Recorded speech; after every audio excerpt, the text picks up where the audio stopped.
Many people consider the CPU, Central Processing Unit, to be the brains of the computer.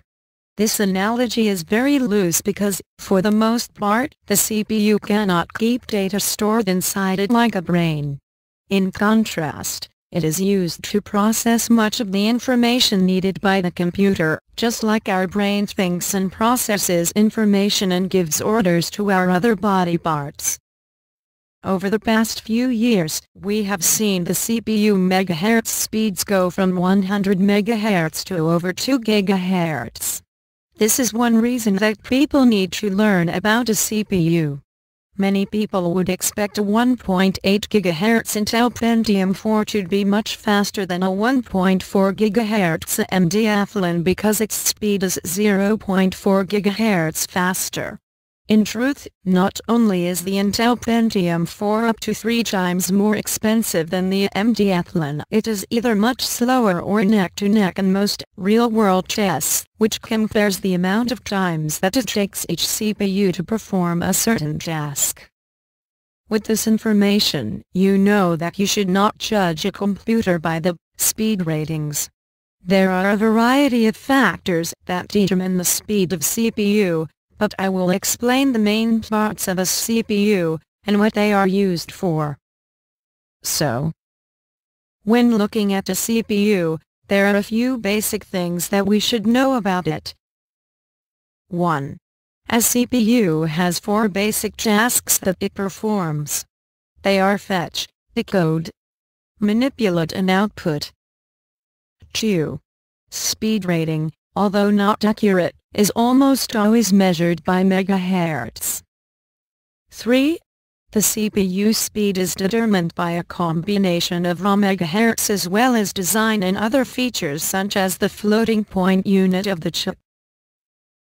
Before we get into details about how it works, we must remember that, like many other computer parts, the CPU is comprised of millions of logic gates embedded into it which then are used to complete a variety of different operations.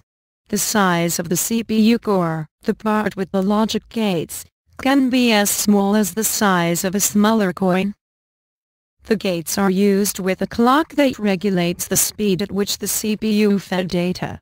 The speed at which it does this is measured in hertz, which is the amount of clock pulses in 1 second, also megahertz, that is about 1 million hertz, and gigahertz, that is about 1000 megahertz. If there was no clock to regulate the data flow, the CPU would be unorganized and useless. The clock does a similar thing for a CPU as traffic lights do for the traffic. It makes everything organized and tells when the data should pass through and when it should not. So let's talk about how CPU process data. As you could guess, if you read the binary part of the website, the CPU processes only binary data. This means that all of the data, such as numbers, letters, colors, or actions to be performed, are stored in bits and bytes. To process data, a CPU really only needs 6 basic parts to do its job. 1. Instruction pointer. The instruction pointer tells the CPU where the instruction or data is stored. Before a CPU can process data, it needs to know where the information should be taken from. 2. Instruction fetch. Instruction fetch takes the instruction and data from the part of the memory that the instruction pointer specifies. 3. Next, the instruction decoder. This takes the instruction from fetch and decodes it so that it can be used by other parts of the CPU or the computer. The number 4 is register. Register is one of the more basic parts of memory where the data is stored. It can store data which has been processed or will be processed. 5. Arithmetic logic unit. The arithmetic logic unit used by the CPU to perform the calculations completes the functions that the instructions tell it to perform.